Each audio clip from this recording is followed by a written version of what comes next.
एक पेपर जब नए बन के आने लगते हैं तो पुराने पत्तों को गिरना पड़ता है या यूँ बोलो कि एक पत्ता गिरता है तो भी दूसरा पत्ता आता है।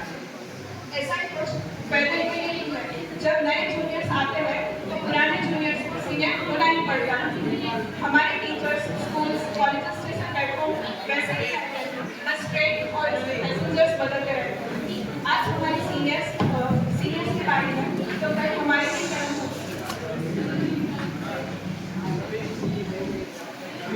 सीनियर्स के लिए क्या ही कहूँ। सीनियर शब्द अपने आप में ही कहता है कि वो सपोर्टिव, केयरिंग एंड हेल्पफुल होते हैं।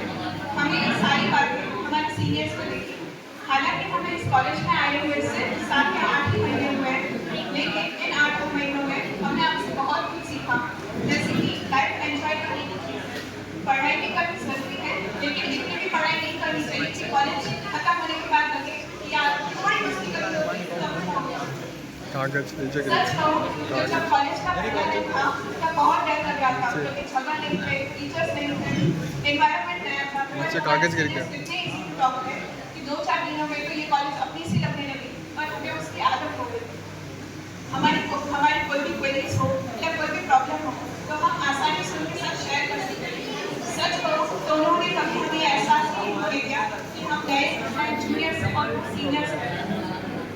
8 महीनों में हमने जितनी खुशी के पल साथ में बिताए उसमें कुछ गम के पल भी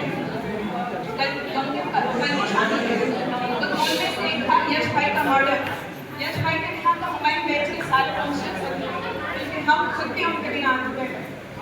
खैर होने को कौन टाल सकता है, आगे बढ़ने का नाम ही जिंदगी है। लेकिन ऑल ऑफ इन सबसे हमें अच्छे डायरेक्टर्स और फ्रेंड्स मिला। इनमें से जिनको पर्सनली जानती हूँ उनके बारे में कुछ लिखा। सबसे पहले दीदी, उनको तो मैं 11 से जानती हूँ। मैंने उनको पहले भी एक बार फेयरवेल किया हुआ है, लेकिन दूसरी बार उनको फेयरवेल दी नहीं। जब कॉलेज का पहला दिन था और हम कोई एक दूसरे को नहीं जानते थे, जब मैं क्लास में गई तो सबसे पहले मुझे दीदी दिखी और मुझे लगा जब कोई मैं जिसमें जानती हूँ। फिर उन्होंने हमें कॉलेज के बारे में, टीचर्स के बारे में, वहाँ के एनवायरनमेंट के बारे में बताया। थैंक यू दीदी फॉर एवरीथिंग। बाद में आते हैं वंश भैया, जो हमेशा अपने चेहरे पर स्माइल लेके घूमते हैं। उन्हें कभी कोई भी काम बोलो तो मना नहीं करते। मैं बोला सब हो जाएगा, मैं करवा लूँगा। थैंक यू यश भैया फॉर सपोर्टिंग नेचर। फिर आती है जीना दीदी का एनर्जी का मतलब वो जिस एनर्जी के साथ कॉलेज में आते हैं और हम जब क्लास में होते हैं तभी हमें पता चलता है हाँ अब जीना दीदी आ गई।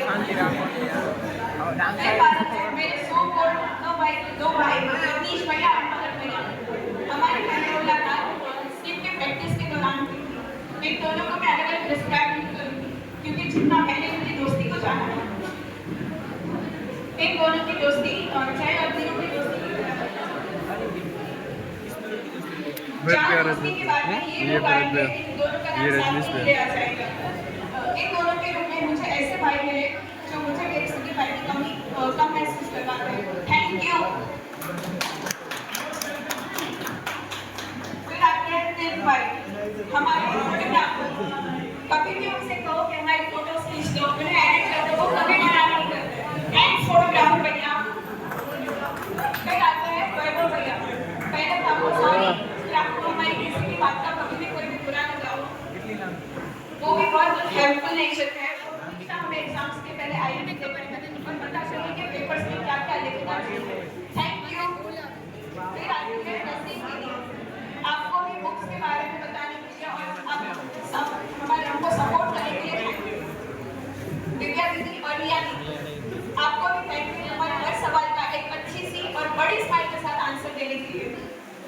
है गोपाल भैया, आपको भी थैंक यू हमारे साथ अपने फर्स्ट ईयर और सेकेंड ईयर के पेपर्स और शेयर करने के लिए।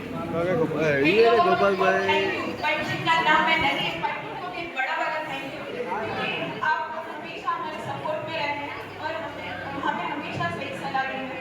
आखिर में इतना कहना चाहूँगी, ये फेयरवेल पार्टी भले ही आपको हमसे जुदा कर रही है, ये फेयरवेल पार्टी भले ही आपको हमसे जुदा कर रही हो, पर बस हमें अपने साथ सेल्फी में तो रहने दो। पर ये विदाई हमें पसंद नहीं, पर ये विदाई हमें पसंद नहीं। अपना एलसी के कागज पे साइन किए, हमारे दिल पे नहीं। सो सभी सीनियर्स को अपनी फ्यूचर लाइफ के लिए ऑल द